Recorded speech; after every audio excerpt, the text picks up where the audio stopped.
Hello and thanks for watching. I'm Jacob Barker. This week at Otterbein, the women's basketball team faces another loss, a student organization plans a fun surprise for Valentine's Day, and one of the Greek chapters could be in jeopardy of losing their house. Epsilon Kappa Tau sorority has been on campus since 1917 and has over 30-plus active members. The Sisters of EKT have called 94 West Main Street, also known as the Foxhole, home since the fall of 1984. However, recent issues with housing payments are raising questions about the Foxhole's future.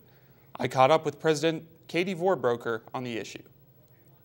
46 West Home Street, also known as the Foxhole, has been home to EKT since 1984.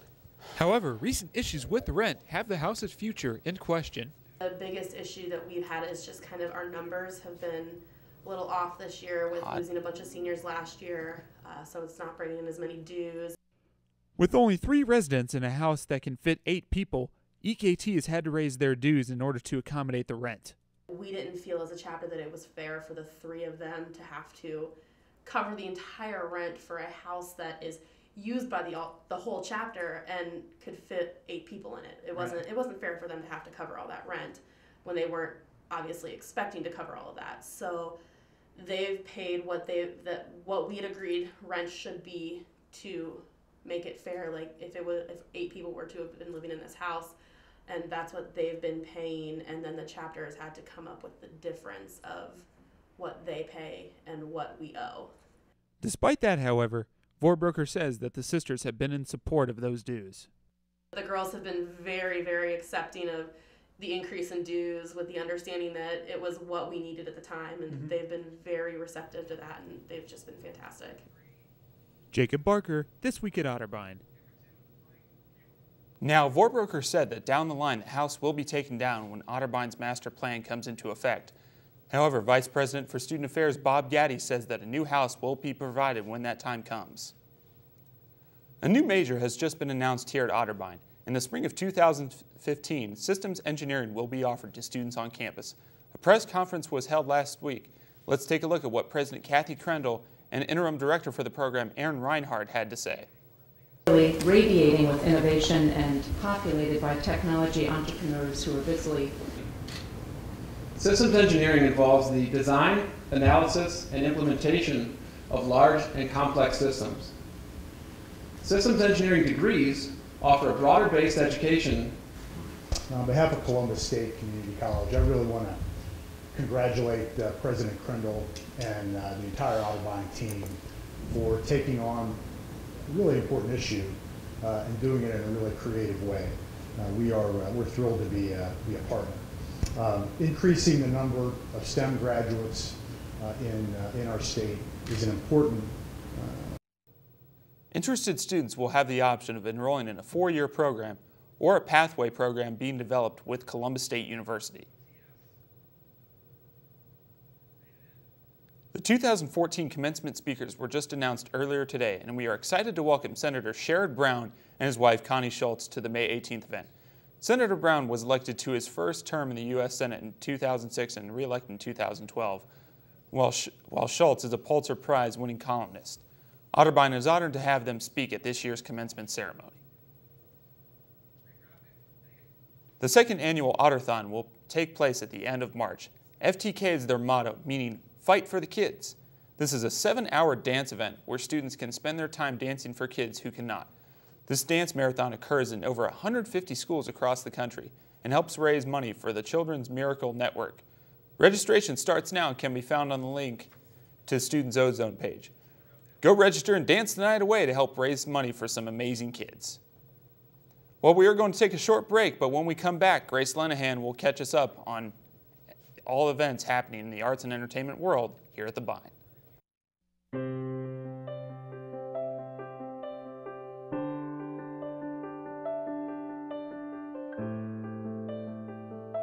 At what age is the color that your skin was meant to be no longer beautiful?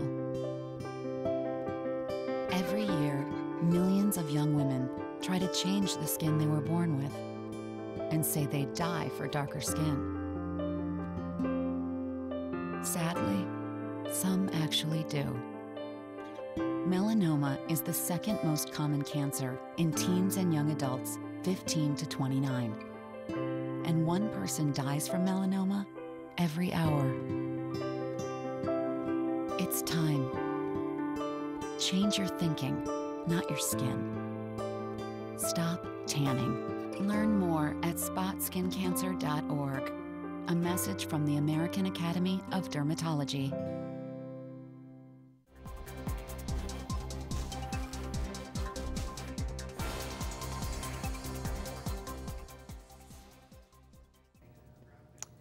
I'm Grace here with Arts and Entertainment. Well, Otterbein is certainly not lacking in things to do this Valentine's weekend. First, we look at a series of shows running all weekend that brings a wide range of student talent to the big stage. Coming to the Pitt Theater this weekend is a series of shows called Festival. However, this show is different from all the others that take place at Otterbein. A member of the committee, Junior Tierney Titus, tells us more. Festival is a completely student-imagined and created 3-day performance, and every single day is different. We have 4 performances in those 3 days. A Thursday night show, a Friday afternoon show, a Friday night show, and a Saturday night show. And all of the pieces have been produced, directed, and performed by students at Otterbein.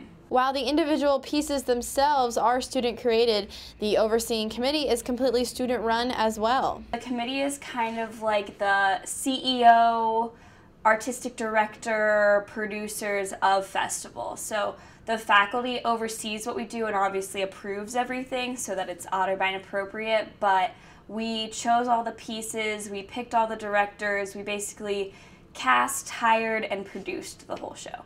Festival is a very interesting show for the audience, but it also provides students with an opportunity to pinpoint an area of interest and take on that position within a full production. It really is whatever the students make it to be, and it gives people an opportunity to do things that they wouldn't normally have an opportunity to do in other main stage productions. So, for example, the mime, the poetry, these different dance pieces, fight choreography. It just, a lot of times students aren't going to have the opportunity to showcase their other talents at Otterbein without this experience.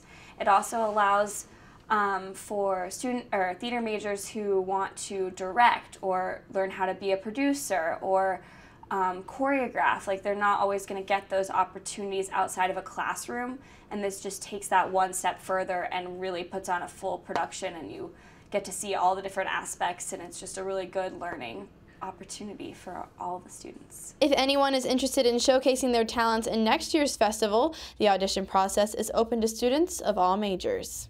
Obviously, we have BFA performance majors, but we also have lots of dance minors who are everything from like speech therapy to allied health majors, and then we have a few communication majors who just wanted to dip their toes in and see what it was like. So it was open to anybody. Anybody can come audition and just put their skills out there. Festival will be running from Thursday, February 13th through Saturday, February 15th at 8 p.m. and tickets are free for everyone. Well, going along with Valentine's Day festivities, Ottertuned, the a cappella group on campus, has come up with an entertaining fundraiser for the February 14th event. OTV's Alicia Lawson caught up with some of the students to see what it's all about. I'm a part of the group Ottertuned. We're the first student-run male and female a cappella group on Otterbein's campus. Ottertuned is made up of about 20 students ranging from all different types of majors, but coming together for one purpose, which is their love for music. To get into the Valentine's Day spirit, the group came up with a fun way to raise money. For Valentine's Day, we're doing Singing Valentines, and it's a fundraiser. You pay $5 and we'll go find someone wherever they are, whoever you want to send it to, and we'll sing them a little bit of a song for Valentine's Day. The group has been practicing for quite some time for this event and is excited to show off some of their favorite songs. Our guy song is Kiss the Girl from The Little Mermaid, and the girl song is 1,000 Years by Christina Perri. And then together we sing Love on Top by Beyonce. Students can purchase a Singing Valentine from 5 to 7 at the Campus Center leading up to February 14th. All funds will be used to help further the group's success. It's kind of going towards us. We've basically been paying for everything out of pocket, from like music to we're having this event called Pitch Fest where we're having a bunch of high schoolers come in and we're teaching them all about a cappella music. So it's going to help fund that, pay for music, and hopefully maybe get some sort of like outfits for our final concert. Join in the fun and show your Valentine some love by purchasing a Singing Valentine from Ottertuned. Alicia Lawson, This Week at Otterbein. Tonight from 5 to 7 is the last time to purchase a Singing Valentine. Be sure to head over to the Campus Center to sign up. If you enjoy writing poetry, songs, or just the spoken word, next Tuesday in the Philomathian Room, a poetry night will be held. Students and staff will have the opportunity to share their written work. Anyone participating will also learn about the history and evolution of poetry. If you are interested in taking part in this, contact James Prissock as soon as possible to get involved. From campus activities to sporting events, let's see what the upcoming days are bringing us on this week's community calendar.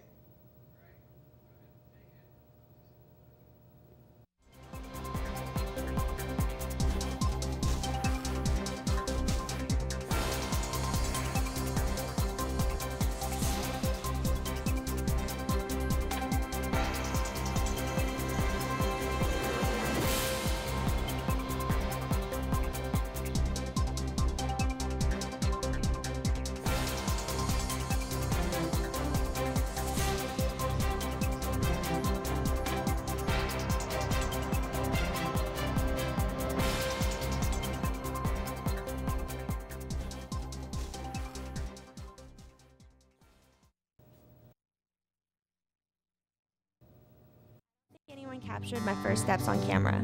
I was the 5th kid, and by that time, first steps weren't a big deal. I was 16 and driving home with my brother Ben. A distracted driver hit us. Ben died on impact. I had 47 days in a hospital bed for reality to settle in. With a major spinal cord injury, doctors said I would never walk again. But deep down, I knew I would. I prayed that every day. Family, friends, strangers, all started to pray for me to be able to walk again. The progress has been slow, and the victories hard won, but I feel the prayers. Whether you need support in a tragedy or just to make it through a bad day, prayer can make a difference. America, let's come together by believing with each other. For someone to come alongside you and say, I'm going to believe with you, it means a lot.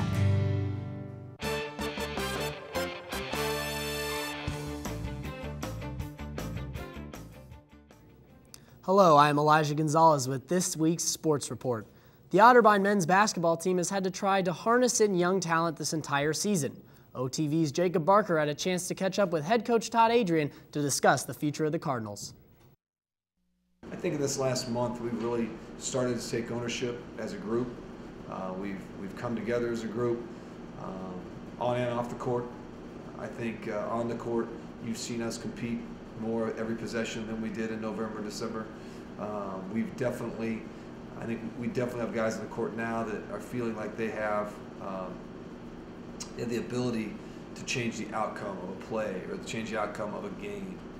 Whereas pretty much all of our guys, you mentioned Jason Davis and John Juergens, John being a second-year player, because he hasn't been, playing college basketball for all 4 years. And Jason being a transfer and coming in and not having a lot of time on the court, those guys were still kind of in that just getting comfortable with what's going on in competitive OAC basketball. So really, we've only had a couple of guys. Andy Azrambek's the only guy that had played in the OAC and played meaningful minutes for 2 years before this year as a junior. So it was an entire locker room almost of guys that were getting their taste and figuring out what it means to compete. The Cardinals' young talent could not defeat the top guns of the OAC this week as they fell to both Mount Union and Wilmington. On Saturday, they fell by a final of 76-66 to the Purple Raiders, and last night they took a loss to the Quakers of Wilmington by a final of 88-67. The loss against Wilmington also dropped the men's team to 3-12 in the OAC. The Otterbein Cardinals women's basketball team also took 2 tough losses. The first one came on Saturday against the Mount Union Purple Raiders. The Cardinals were up 14 points in that game. However, Mount Union came storming back on a 30-11 run and stole the game from the Cardinals by a final score of 62-57. Tabitha Piper led the way in scoring with 18 points, and Chelsea Reed followed closely behind with her 16 points. The Cardinals then fell again last night to the Wilmington Quakers by a final of 63-58. Another tough loss that drops the Cardinals now to 4-12 in the OAC. The next time both Cardinal basketball teams will take the hardwood is on Saturday when they take on their crosstown rivals, the Capital Crusaders. You can hear that game on WOBN as John Bazika and David Kinder will have the call. Coverage will begin around 1:45 Eastern Time. And Jacob, that's all we have for sports. The U.S. hockey team, the U.S. hockey team in the national world, they defeated the Slovakians today 7-1, and they will take on the Russians on Saturday at 7:30 in the morning. And then if you're on the Otterbein campus this weekend doing all the arts and entertainment that Grace had, the All-Ohio track meet will be taking place at the Bein. So sports, there's a lot of stuff going on this weekend. And both Team Canada took down Norway only 3-1, so if USA beats Slovakia 7-1, I think that's a little confidence booster there. Well, that's all for this week's show. On behalf of Grace, Elijah, and the entire crew, I'm Jacob Barker. Thanks for tuning in, and we will see you next week.